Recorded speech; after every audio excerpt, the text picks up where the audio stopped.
Hey everybody, welcome back to Men on the Mountain. Today we're going to cook up some of the deer and some of the rabbit that we just harvested on Andrew's muzzleloader hunt. So I'm going to flip this camera around and just show you what we're working with, and then we're going to start piecing everything together. So right here, this is loin steak off of Andrew's buck. I've already trimmed all the gray skin off.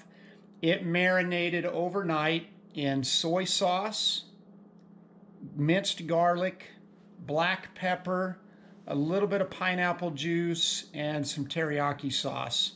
And then also a little bit of onion powder. So this marinated overnight in that. This is our rabbit right here. I've just got some paper towels off of. I just finished rinsing it off. When I first brought it home, I soaked it in really, really cold salt water to try and pull some of the blood out of the meat and make it a little less gamey. I've heard that's effective. I don't usually do that with my big game animals, but I thought I'd try it. This is the first time I've ever cooked rabbit. I've eaten rabbit, but I've never cooked it, so we'll see how it goes. And then here, we've got all of our veggies. I've got green bell pepper, red bell pepper. I've got some yellow squash from the garden, some zucchini from the garden. And then I've got some pineapple. Now the pineapple is not fresh pineapple. I know it would be better fresh. I just did not have the time to go get a fresh one and cut it all up. So it's not going to be quite as good with that. We're going to do kebabs with the steak. So venison kebabs. We're going to piece them all together, put them on the grill. I'm going to spread this Lowry's teriyaki on it. Excuse me, losing my voice, guys. I'm going to spread this Lowry's teriyaki on it, and then also some crushed red pepper we're going to sprinkle on it. So it's going to be a spicy teriyaki. For the rabbit, we're going to fry it. I've got an egg wash, and then after we do the egg wash, I'm going to batter it with this, which is just flour, a little bit of cornmeal, cayenne pepper, black pepper, onion powder. That's what we're going to batter it in before we throw it in the fryer. So I'm going to piece this all together, then I'll show you the kebabs before we put them on the grill. And then when I get the rabbit in the oil and it's frying up, we'll let you take a look at that. So thanks for coming along, guys. It smells incredible. I mean, this steak looks so good. So hopefully it tastes as good as it looks.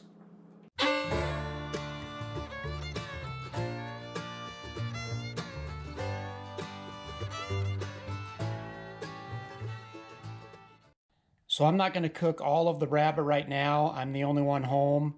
I want my family to be able to try it, and I want it to be fresh for them. So we're just going to cook what we have here so that I can do the test in the video. So we've got a back quarter, back thigh, and then some, I guess you'd call it back strap on a rabbit. So we're going to get that going. And I'm going to go get the grill warmed up and get that started as well. All right, we got the kebabs all made. I didn't measure it out quite right. You see this one's tinier than the rest. I brushed teriyaki sauce on. There's my teriyaki sauce and little baster brush. That's brushed on. Then I sprinkled crushed red pepper. We'll let that cook on this side, then spin them around here in about 5 minutes. Our rabbit's done. We're letting it dry off on these paper towels and getting ready to pull the kebabs off the grill. Well, the moment of truth. I'm going to take the kebabs off the skewers here. It smells so good. I wish you guys could smell this. Oh, we got a little sticking action going on the end here.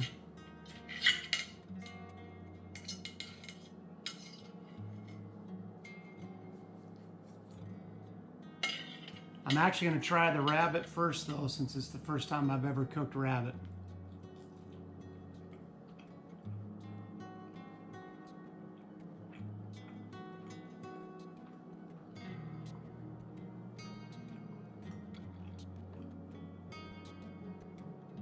It's good, it's just too salty.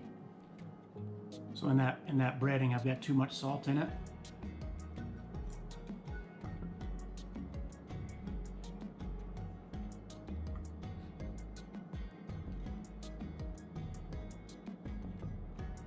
I could eat that all day. Let us know in the future. So actually, I bet it wasn't the breading. I bet it was even letting it kind of sit in that brine overnight with the salt water. I did rinse it out afterwards, but I think that absorbed more of the salt than I thought it would. So it's a little too salty. It's not as tough as I thought it was going to be when I was pulling it out of the oil. It just seemed really firm on the tongs, but it's nice and tender.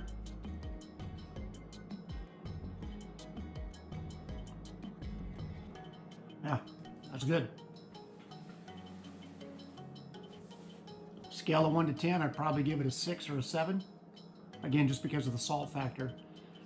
So next time I'll know. All right, let's look at the kabobs now.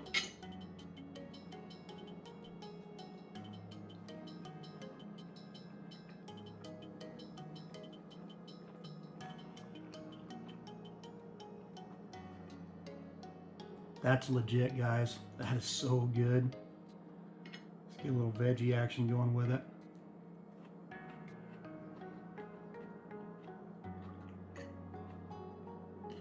Peppers are great.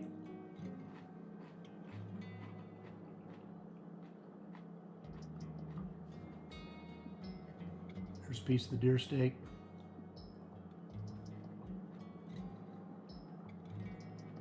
Man, that is good. That is really good. Like that's a 9.5. That's one of the best things I've cooked in a while. So again, this is venison loin steak. We've got some squash, some zucchini, some bell pepper, pineapple. There's just a little bit of heat from the crushed red pepper flakes I sprinkled on the top.